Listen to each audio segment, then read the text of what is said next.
Bonjour Laurent Goater, vous êtes Bon, conseiller des Français de l'étranger et selon une coutume bien établie, nous vous recevons pour parler des nouvelles mesures ou plutôt de l'annulation progressive des mesures de lutte contre le Covid.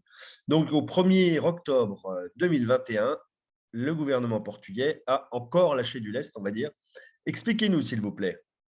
alors c'est parce que, bonjour Jean-Guillaume déjà, et bonjour aux auditeurs, c'est parce qu'effectivement le Portugal a atteint 85% d'une population vaccinée, donc le Portugal est un des pays du monde où effectivement le taux de vaccination de la population est le plus élevé. Le Portugal remet de l'huile, si vous voulez, Dans les rouages. dans le processus, comme c'était d'ailleurs promis. Alors, quelles sont les grosses fins, les gros arrêts? Eh ben, Oui. limitation des capacités, limitation des horaires. Tout ce que vous savez, autrefois, dans les restaurants, on vous disait qu'on pouvait n'avoir que un certain nombre de personnes et que ça allait fermer à telle heure, etc., etc.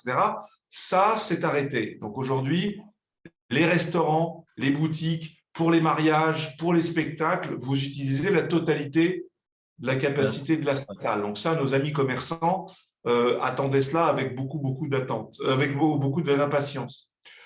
On vous disait aussi, il faut montrer un certificat pour rentrer dans un hôtel ou pour rentrer, etc. C'est plus nécessaire. Rentrer dans un restaurant les week-ends, plus nécessité de certificat non plus. Donc tout Oui. ça, effectivement, est tombé.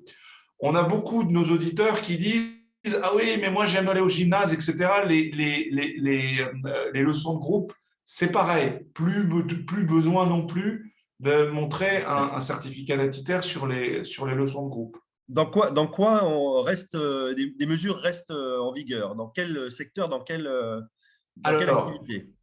je vais vous parler d'abord des cas où il faut continuer à avoir un certificat sanitaire. Alors, je voudrais Oui, quand même rappeler que le certificat sanitaire, ça n'est pas que pour les vaccinés.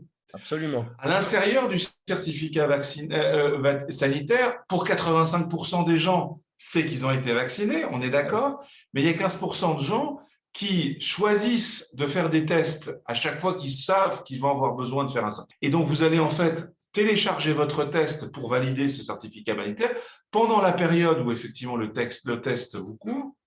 Et puis, certaines personnes qui ont déjà eu le Covid, simplement, il faut qu'ils démontrent qu'ils l'ont déjà eu.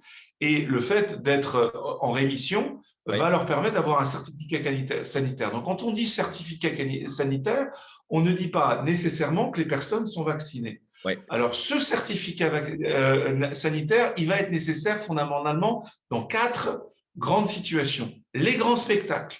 oui, Pour les grands spectacles, on vous demande, vous allez à l'opéra, vous allez au théâtre, vous oui, allez ou au un concert de concert, plusieurs milliers on de va vous personnes. demander effectivement un certificat sanitaire. Les boîtes de nuit qui ont réouvert, Oui, évidemment, à l'intérieur de la boîte de nuit, on ne vous exige pas un masque, ça c'est une bonne chose, mais donc pour pouvoir rentrer, on vous dit ne rentrent que les personnes qui présentent un certificat sanitaire.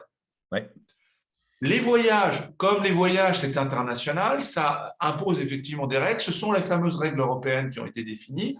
On est encore dans une circonstance où on vous exige un certificat sanitaire. Je répète, ce n'est pas seulement la vaccination, ça peut aussi être des tests. Donc, si vous voulez aller en France, par exemple, et vous n'êtes pas vacciné, vous pouvez, mais vous devez avoir un faire test un test. de Oui, moins de 24 heures. Et que si vous voulez venir de France au Portugal et vous n'êtes pas vacciné, vous pareil. pouvez aussi, mais vous devez avoir un test de moins de 48 heures. Et puis, la visite à des maisons de retraite. On sait bien qu'il y avait un problème de recontamination des maisons de Absolument. retraite. Et donc, effectivement, sur les maisons de retraite et donc les hôpitaux, etc., nous avons maintenant le droit d'aller visiter les gens. Autrefois, ce n'était pas possible. Maintenant, ça le redevient. Mais pour pouvoir aller visiter les gens, il faut un certificat sanitaire. Alors, où est-ce que on a besoin de porter quand même le masque, Voilà. Où est-ce qu'on a hein? encore une petite restriction? Voilà. Ben voilà, vous brûliez de me poser la question, je C'est vais y exactement ça. répondre, hein. Donc, dans les fameux lieux à risque, alors qu'il faudrait définir, mais si vous voulez, là où vous allez en fait avoir une concentration importante de personnes et mal ventilées, il faut que vous considériez un lieu à risque. Donc, simplement, quand vous apercevez que vous avez beaucoup de gens autour de vous, etc., vous remettez votre masque. Donc, dans ce qui est grande concentration, dans tous les transports, Oui, donc vous devez porter un masque quand vous êtes en transport. En classe pour nos enfants, donc dans la récréation, ils n'ont plus besoin de porter un masque. mais en classe, ils ont besoin de porter un masque.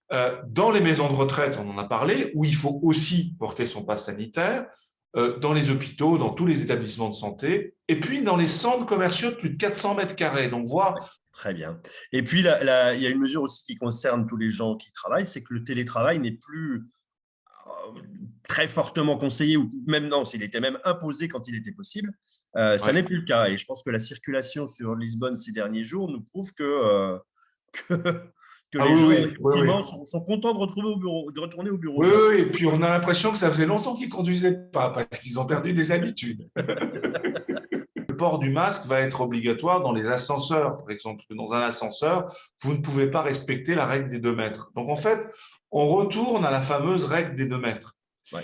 Et puis, ce que m'a envoyé mon entreprise, et ce qui est une chose évidente, c'est que l'entreprise dit, OK, vous revenez au bureau, on est très content de vous revoir, vous n'avez pas une obligation de porter votre masque, effectivement, dans les bureaux, mais n'oubliez pas, faites attention à vous laver les mains, faites attention à tous les gestes barrières, évitez les accolades et évitez effectivement les bisous tous les matins.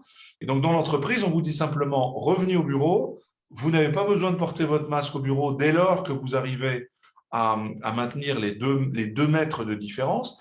Mais imaginons par exemple qu'on fasse une réunion. Les salles de réunion ne permettent pas souvent d'avoir 2 mètres entre personnes. Eh bien, dans la salle de réunion, pendant la réunion, Ouais. la personne qui ne parle pas va devoir effectivement mettre son masque. Très bien. Mais écoutez, merci beaucoup, Laurent Goater. On a l'impression d'en sortir, donc c'est quand même de bonnes nouvelles. Voilà, je pense que c'est des très bonnes nouvelles. À nouveau, c'est le taux de vaccination et le bon travail qui a été fait autour de cette disponibilité de la vaccination qui, effectivement, est la clé, on l'avait dit, la clé de la sortie de crise. Merci beaucoup. À très bientôt. À bientôt. La French Radio, Portugal.